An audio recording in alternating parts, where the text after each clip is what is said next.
کا بد قسمت انسان هغه دی چې هغه په دغه ټایم کې هم په دې اړه کې بعد ساتي چې وایي لکه نن به راته زه دا ووایم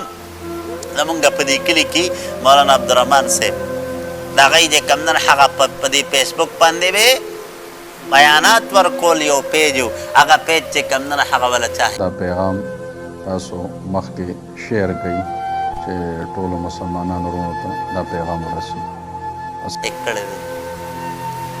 هغه پیج والا چا هیک کړی دی نو لګیا دی د خپل طبیعت مطابق خرافات او څه ناشنا قسم چې کوم نه هغه څه بې حیایي هغه ویډیوګانې هغه څیزونه پې ورکوي ښه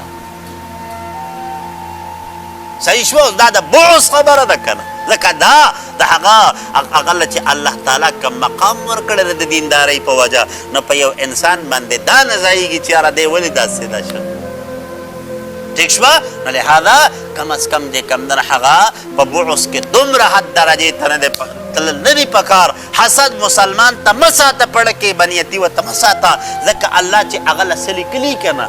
هغه به اسم هغه ته وررسي که ته ځان یو لږ ضایع کې د الله تعالی د طرف نه د هغه چې کوم عزت دی کوم مقام دی هغه څوک بدلولی نشي نحمده ونصلي على رسوله الكريم اما بعد بسم الله الرحمن الرحیم زه عبدالرحمن نقشبندی تاسو ته مخاطب یم زما په نوم باندې زما سالکینو ملګرو یو پیج جوړ کړو شیخ عبدالرحمن نقشبندی په نوم باندې په هغې کې به هغه سالکین ملګرو زموږ د بیاناتو ریکارډینګ کو او هغه به پکې بیا د خلکو د فایدې دپاره شیر کول نو اوس یو څو ورځو راسې هغه پیج چې دی نو هغه ملګرو راته ووایي چې هغه هیک شوی دی او هغه زمونږ په کنټرول کې نه دی هغه د هیکر په کنټرول کې دی او ملګرو دې نه مخکې یو پیغام شیر کړو که دې نه پس په دې پیج کې څه شیر کېږي نو هغه به زمونږ د طرف نه نه وي نو چونکې دا پیج زمونږ د ملګرو چې کوم سالکین ملګري د دې پیج ایډمنو دا اوس د هغې په کنټرول نه بهر دی او دې نه چې څه شیر کېږي نو د هغې موږ سره تعلق نشته دی او تاسو مهرباني وکئ چې هغه بیا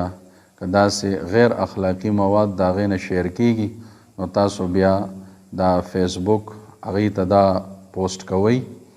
او چې دا پیج چې دی نو هغه بلاک کړي او دا زما دا پیغام تاسو مخکې شیر کړئ چې ټولو مسلمانانو وروڼو ته دا پیغام ورسي السلام علیکم ورحمة الله وبرکاته